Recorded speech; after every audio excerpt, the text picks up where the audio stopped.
بسم اللہ الرحمن الرحیم۔ حضرت موسیٰ علیہ السلام کی ولادت، فرعون کی ہلاکت۔ فرعون نے ہزاروں نجومی اور جادوگر ملازم رکھے ہوئے تھے جو جادو سے فرعون کو ہر آنے والے خطرے سے آگاہ کرتے تھے۔ ایک رات فرعون نے بڑا ڈراؤنا خواب دیکھا۔ نجومیوں سے اس کی تعبیر پوچھی۔ انہوں نے بتایا کہ ایک شخص پیدا ہوگا جو تجھے ہلاک کر دے گا۔ فرعون نے پوچھا کہاں پیدا ہوگا؟ نجومیوں نے جواب دیا تیرے اسی شہر میں۔ فرعون نے پوچھا اس خطرے کو ختم کرنے کے لیے کیا کرنا چاہیے؟ نجومیوں نے جواب دیا اپنی حکومت میں پیدا ہونے والے ہر بچے کو ختم کرا دو۔ فرعون نے ایسا ہی کیا اور جاسوس عورتیں مقرر کیں کہ گھر گھر جا کر دیکھیں کہ کوئی بچہ زندہ تو نہیں رہ گیا۔ انہوں نے پتہ لگا کر فرعون کو خبر دی کہ وہاں ایک گھر میں ایک بچہ پیدا ہوا ہے۔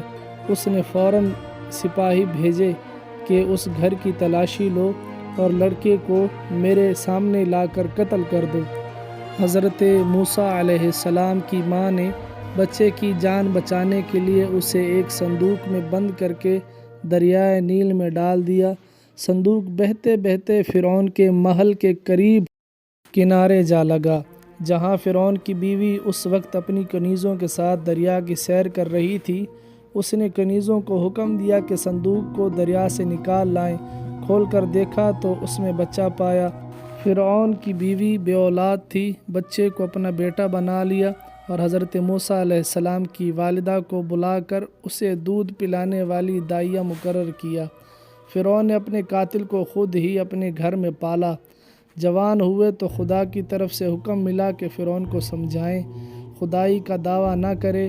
آپ فرعون کے پاس آئے، اسے تبلیغ کی، اس نے جھٹلایا۔ مقابلے کے لیے جادوگر بلائے جنہوں نے جادو سے سانپ بنا کر چھوڑے۔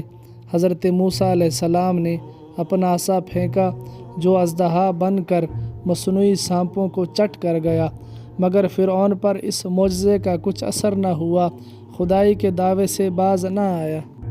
حضرت موسیٰ علیہ السلام اس کے چنگل سے آزاد کرانے کے لیے اسرائیلیوں کو مصر سے لے کر نکلے۔ فرعون لشکر لے کر ان کے پیچھے روانہ ہوا۔ حضرت موسیٰ علیہ السلام اپنی قوم کو لے کر دریائے نیل پر پہنچے تو ان کو حکم ہوا اپنا عصا دریا پر مارو۔ دریا پھٹ کر ادھر ادھر ہو گیا، خشک راستہ نکل آیا جس سے حضرت موسیٰ علیہ السلام دریا پار اتر گئے۔